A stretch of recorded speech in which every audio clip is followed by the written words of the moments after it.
All right. Hello, everybody. Welcome to History of Money. Professor Barth is here, history professor at Arizona State University. Today we are continuing forward with the United States, the history of the dollar. Part A of Lecture 20. We'll look at the Coinage Act of 1792 and the establishment of the U.S. dollar.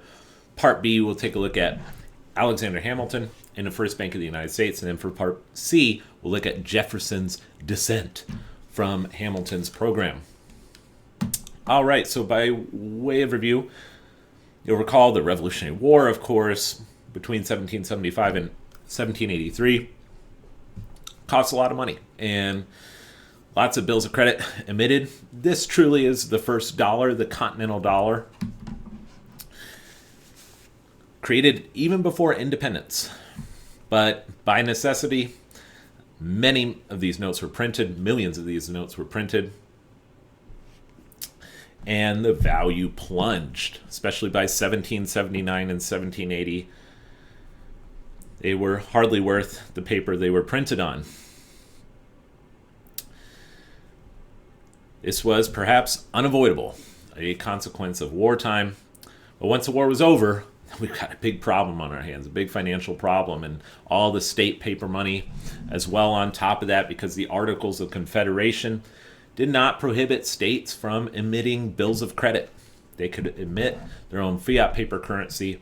In fact, Article 2 of the Articles of Confederation put it bluntly: each state retains its sovereignty, freedom, and independence.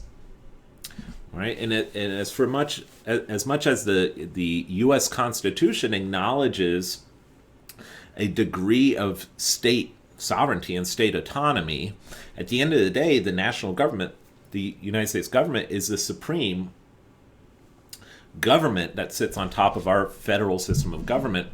Here, that's not the case, and if the coining of money or the printing of money is a hallmark of sovereignty, then we have a great, example here. In the 1780s, each state was printing their own paper money because they are sovereign, free, and independent. Federal government was deep into debt. All of these securities issued, many of them had, or all of them had, were no longer circulating at par, but were circulating at a heavy discount because faith in the credit of the United States government was so low by the mid-1780s. And then on top of that, each state had debt. State debt securities. There's a Connecticut note, a Massachusetts note of debt. And then, of course, you'll recall Shaes Rebellion, a rebellion over paper money, farmers wanting more paper money. It was clear something had to be done. The 55 delegates met at Philadelphia on May 25th, 1787. Through much debate, carved out this document. And Article 1, Section 10, no state shall coin money, emit bills of credit, or make anything but gold and silver coin at tender and payment of debts. So that's what states cannot do. What can Congress do? Because Article 1 deals with Congress. The Congress shall have power to lay and collect taxes. Didn't have this power before. To lay and collect taxes. And then it lists a few other things. To borrow money on the credit of the United States. To coin money. Regulate the value thereof. And a foreign coin, like the Spanish piece of 8. And fix the standard of weights and measures. So that is one of the enumerated powers or expressly permitted powers of Congress given in our Constitution. There's the final document.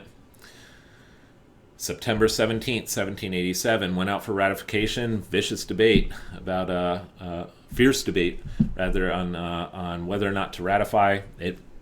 But it was ratified with the help of the promise of a Bill of Rights after ratification. And so a new constitution. There's a map of the U.S. in 1789. And the first president, George Washington, one of our greatest presidents And some argue our greatest president, simply because he was such a steady force, steady figure in the White House at such a critical, precedent-setting time.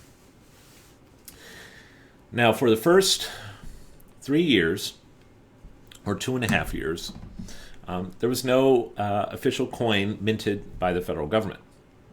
Foreign coins circulated, namely the Spanish piece of 8. But in 1792, Congress exercised its constitutional power to coin money and to create a unit of account, regulate and to regulate the standard of weights and measures and all that rest with respect to that coin. And so that's what Congress does in 1792 and creates the United States dollar. Now, there was a dollar during the Revolutionary War, but it was a paper dollar. It was a fiat currency. It had hyperinflated away. Now we're going to have a coinage, a silver and gold coinage. This is bimetallism. Bimetallism, meaning the dollar is defined in terms of silver and gold. And the ratio between silver and gold was set at what the market ratio was at that present time, 15-1. At the time, in the marketplace, if you wanted an ounce of gold, it cost you about 15 ounces of silver. And so that's the ratio the Congress fixed the dollar to. And then as far as the silver dollar, this is a $1 piece. The silver dollar corresponded to the same weights and measures in fineness as the Spanish piece of 8. So here it is. $1 equaled 0.848 ounces of silver, so just shy of an ounce of silver, just like the Spanish dollar, the Spanish piece of 8, or 0.056 ounces of gold. Okay, so this is bimetallism. You work out the ratio, and that's 15-1. There's a silver dollar. There's a $10 gold piece. $10 gold eagle. $10 went a lot farther in those days than it does today. Same with the silver dollar. That's going to buy you, it's going to buy you a bit more than a Milky Way bar. It's a silver dollar will take you quite far in those days. There's a silver dollar from 1794, and you'll notice the iconography. Liberty in the middle, the Lady Liberty, or the Goddess of Liberty, and then an eagle on the reverse. Now, that being said, foreign coin is still legal tender. And the most popular foreign coin was the Spanish milled dollar. Now, by this point, Spanish pieces of 8 had long been created by a milling press.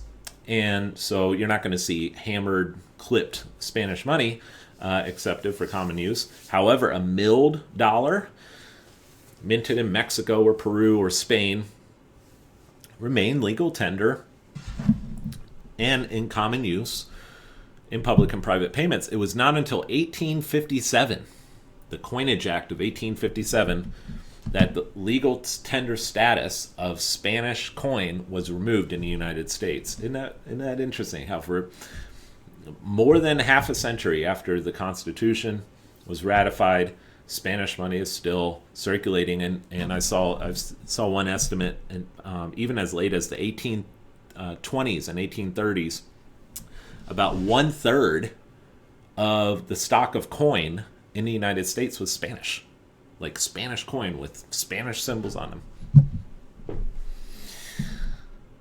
Quite interesting, something most people don't know about. All right, that'll end part A. For part B, we're going to take a look at the Washington administration, because Washington creates a cabinet, all right? And then part of that cabinet is a young man named Alexander Hamilton. And so for part B, we're going to take a look at Hamilton's program, financial and economic, for the United States. See you for part B.